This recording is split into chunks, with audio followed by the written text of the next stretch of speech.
For years, the new money laundering law has been leisurely prepared. Now, amid the bombings of Ukrainian cities and mounting public pressure, the Conservative government is galloping and hastily tightening it through Parliament.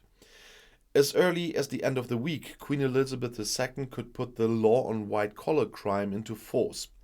According to Boris Johnson, the Prime Minister, it will further tighten the noose around Putin's regime. Critics, on the other hand, complain that it still leaves loopholes. The aim of the tripartite law is to take more effective action against questionable investors, especially those of Russian provenance. In the first part, a register for overseas entities will be created, which should show which private individuals are behind the ownership of real estate.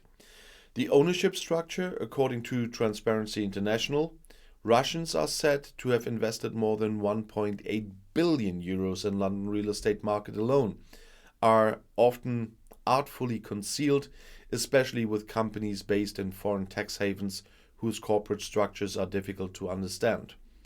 Companies that do not provide any information about the true beneficiaries are now threatened with sales restrictions, and violators are threatened with 5 years in prison. In the second part, the law makes it easier for authorities to use unexplained wealth orders, which allow wealth to be confiscated without judicial proof that it came from criminal sources. This option has only been used 9 times since 2018. The third part changes the legal basis for sanctions. For example, it will be easier to impose fines on sanction violators. Last-minute changes by the government provide for sanctions against people who have already been sanctioned by the EU or America to be implemented more quickly. In addition, the period for entry in the register is to be reduced from 18 to 6 months. This does not go far enough for the Labour Party. They call for the deadline to be reduced to 28 days. And it's not only the opposition that people are asking why it's taking so long in Great Britain, what is happening quickly in the EU and America. The government refers to the legal situation, but many experts believe that it differs only slightly from that of other Western democracies. One difference is probably that the high density of wealthy investors in London has given rise to a whole armada of highly specialized lawyers who are currently defending their clients preventively against the government and possible measures. Critics attribute the flourishing of Londongrad to other reasons. The elites in London have long been obsessed with opening up Britain and making it the easiest place to do business in the world, said Susan Hawley, head of the organization Spotlight on Corruption. This made sluggish, she says. In October, Johnson presented himself as a host for billionaires.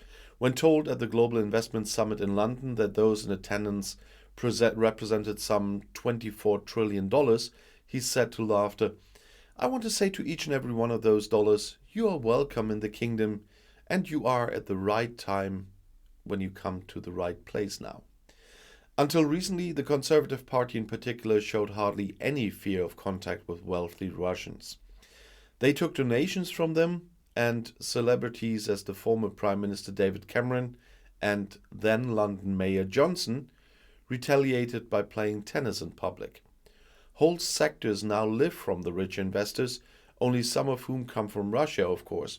From the elite schools and university to brokers and consulting firms to fine restaurants and luxury shops.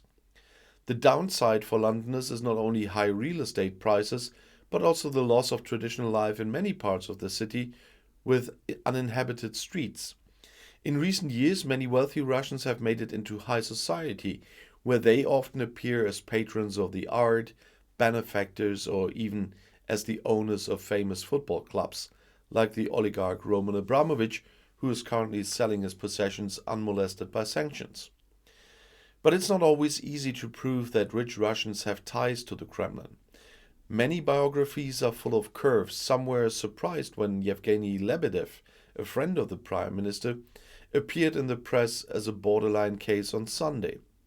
One newspaper reported that British intelligence expressed concerns when Lebedev was proposed for the House of Lords 2 years ago. Apparently, the assessment only changed after Johnson intervened, which he denies.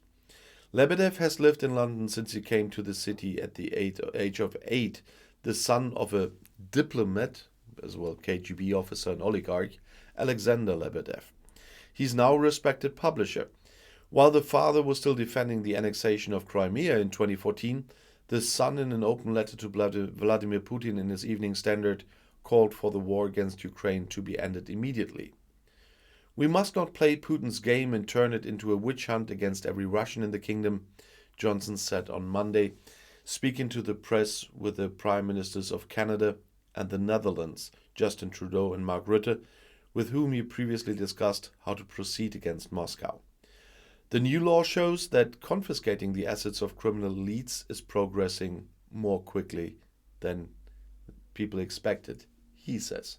I think it's still far too slow. And I'll see you in my next video. Bis gleich.